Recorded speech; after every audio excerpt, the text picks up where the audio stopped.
midday replay sponsored by Great, but this Friday, we have a special guest in studio. It is Chief Mark Hill, and he is here to update everyone as to how we are proceeding forward when it comes to COVID-19 and how to maintain social distancing, keeping everyone safe. So the floor is yours. Thank you so much, and thank you for having me.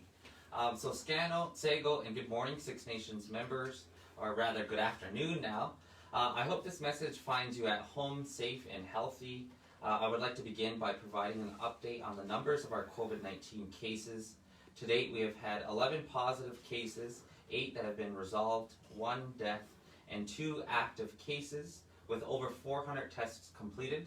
I think we are doing a good job by keeping our numbers down, but we must continue exactly what we have been doing over these past weeks, which is to continue practicing social distancing, constantly washing our hands, disinfecting commonly touched surfaces, and that if you have any experiencing any symptoms, to begin self-isolation right away, and to call our COVID-19 call center at 1-855-977-7737 or 226-446-9909.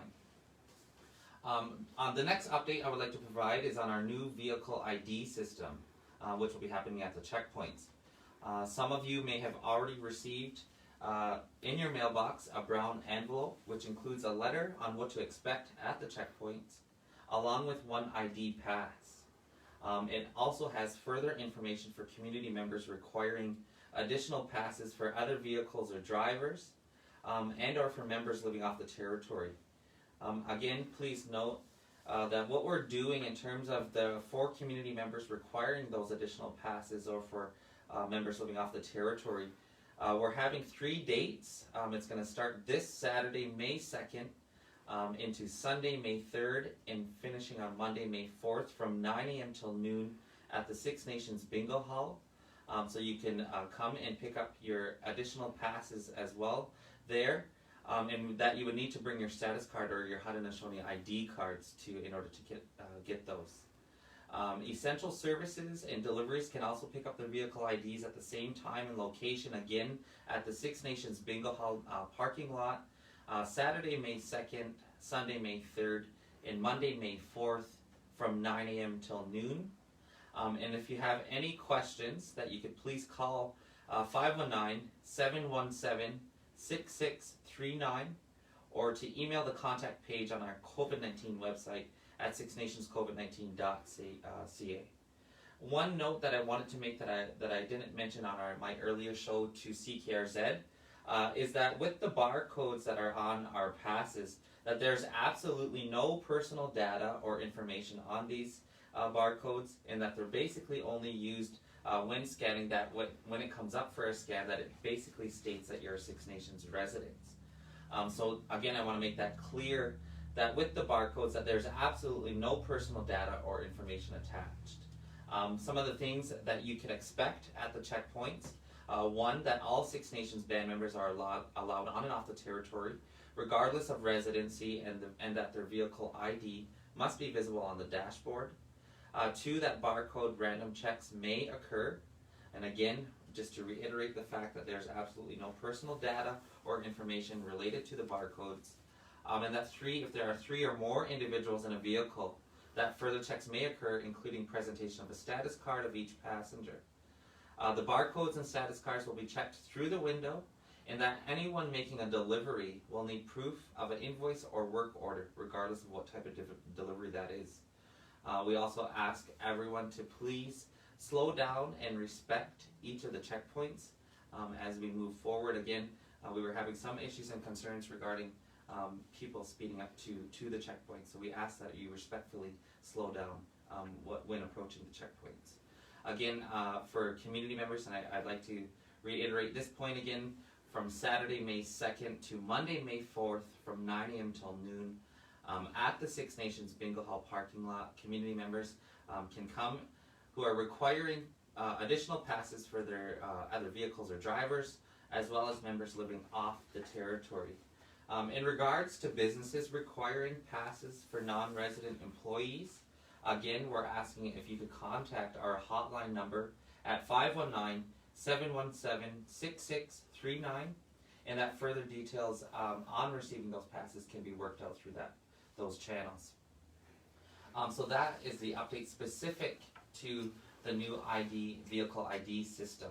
The paper passes that are currently in place will be null and void effective May 8th, which is next Friday. So I want to make that clear as well, that the paper passes that are currently in place will be null and void effective Friday, May 8th. So you will need to coordinate and to get your passes before that date so that we can mitigate the issues at the checkpoints.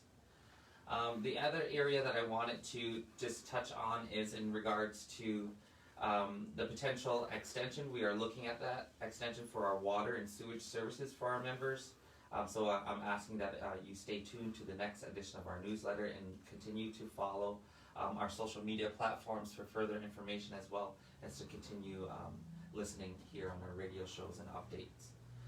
In regards to our businesses and the phased opening approach that we're looking to take, again, we need to make sure that the health and safety of our members is still maintaining at the top priority, while still looking for the protection of our economy. We realize as council that is going to be our next challenge and obstacle that we are looking to plan. But again, we want to make sure that as we move towards opening, that it's done in a methodical and strategic way. Again, the last thing we want is an influx of traffic to our community, and so that we are looking to this phased-in approach, and what that will look like in details will be forthcoming as we continue to finalize those details. Again, we're planning for the future, so we need to make sure again that we're being strategic and smart in our planning efforts to do so. We want to make sure also that all of our businesses have everything they need to protect themselves, as well as their staff, and as well as our overall community. So again, we're looking at those approaches in each phase, and which will entail the details to each phase, and that will be forthcoming again as it is finalized. In terms of some of my discussions and conversations that I've been in with the provincial and federal governments, again, I do speak to both on a daily basis, and again, in terms of our businesses, through my discussions with each of the province and the feds, is that our federal government, that is that we're continuing to advocate and voice a strong language as that we do need additional funds to support our businesses at this time. Some of the concerns that have been coming through my office is that businesses need support now, and that they need certain things now, and so that we're really looking to see how we can come up with that plan and what that will look like in terms of the interim phase to support those businesses in the now, whether that be in terms of looking at an additional fund to have, again, as an emergency fund specific for businesses that could apply for, again, anything that they need in the now. So we're looking at those details, we're having those conversations, and again, we're finalizing what the next steps are going to be, so we'll make sure that we're keeping our community and businesses informed as best as we can as we move forward. Again, we know we have to be cognitive of our economy, and we have to be cognitive of all of our businesses, so we need to make sure, and again, that we are voicing and advocating on their behalf as best as we can as we move forward. In terms of the internet coverage, I know I've had, again, discussions and I provided updates in my past updates, but we are, again, making some progress in terms of the overall coverage of our territory. We realize and understand with COVID-19, or prior to COVID-19, that we still had some internet coverage issues, rather, for across the territory. So we're really looking on how we can ramp those up in terms of getting better coverage across the territory, as we all now have shifted towards technology and doing business. I know our students now have also had to shift over to devices and things like that, and so we're really looking to, again, how and what that looks like for the total internet coverage and what that would be for our territory. The goal is that, for us, that every home should have a device and have a good internet coverage. So that's our goal, and that's what we're working towards. The other piece that, again, I wanted to touch on is in regards to bread and cheese. As you know, council has still had discussions, and it was up in the air. However, it is now approved that we will be going forward with bread and cheese. Again, details of bread and cheese, it obviously is not going to be the same as we would celebrate it in the past. We have to get innovative, we have to be creative, and we have to make sure that we're putting in place, again, or rather following the measures that we have been put in place in terms of social distancing and all of those things, and to make sure that we're under advisement of our public health officials and our health department, to make sure that any logistical details that we have for bread and cheese is going to be followed for, again, the health and safety measures that are put in place. So for more details will be forthcoming on that piece. Again, I think the discussion around bread and cheese, there was, you know, a good discussion with council, and again, you know, we're seeing it as not necessarily as again, not the ritual of bread and cheese and that fact, but more of the fact of our community coming together. And you know, we've had a difficult time, just like everyone else across the globe, and we feel that the bread and cheese will help, again, just as the togetherness that our community has shown over these COVID-19 weeks. Again, so please stay tuned to our social media platforms, as well as our newsletters and our my updates, as we will continue to provide those details and what those look like. The other area that I also wanted to touch on is we started with delivering some packages, some care packages to all of our seniors throughout our housing units.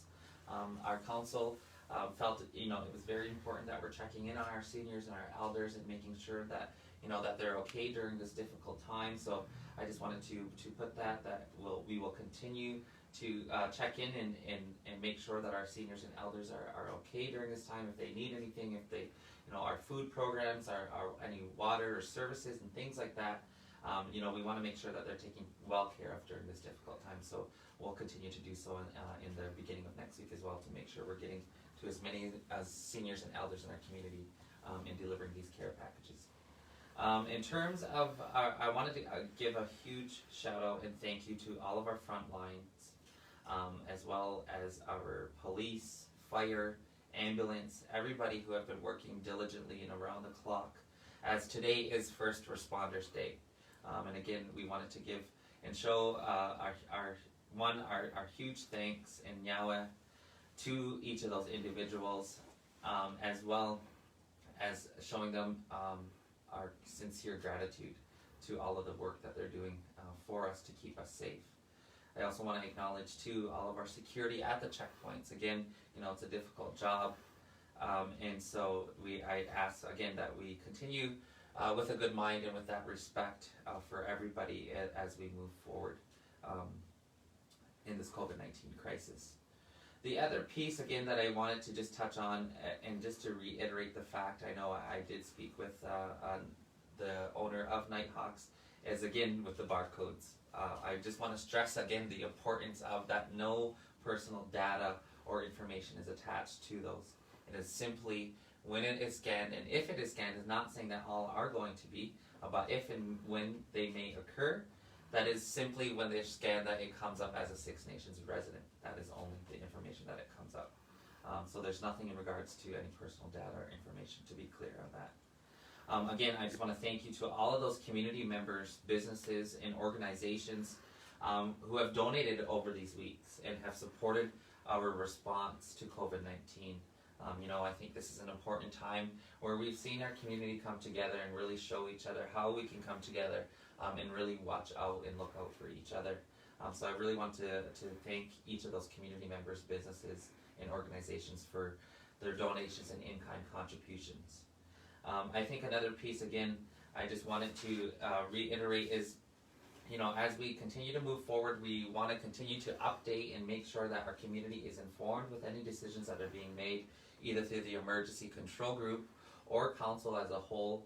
Again, we're looking to be best supportive to our community as much as we can at this time, and that I will continue to work with both provincial and federal governments on, again, advocating for all of our community for the needs of the now and into the future for what we have to do with our phased-in approach and how we're going to protect our economy.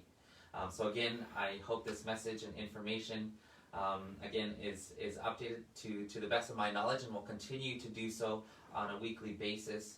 So please, again, stay tuned to our newsletter, stay watching on our social media platforms, as well as tuning in and listening to our radio show updates So again, please stay home, stay healthy, and stay well, and we'll continue to provide updates as they become available. And you know what? It's important to remember that this is a once-in-a-lifetime situation that none of us have ever experienced before. So I think it's important that it's ever-changing.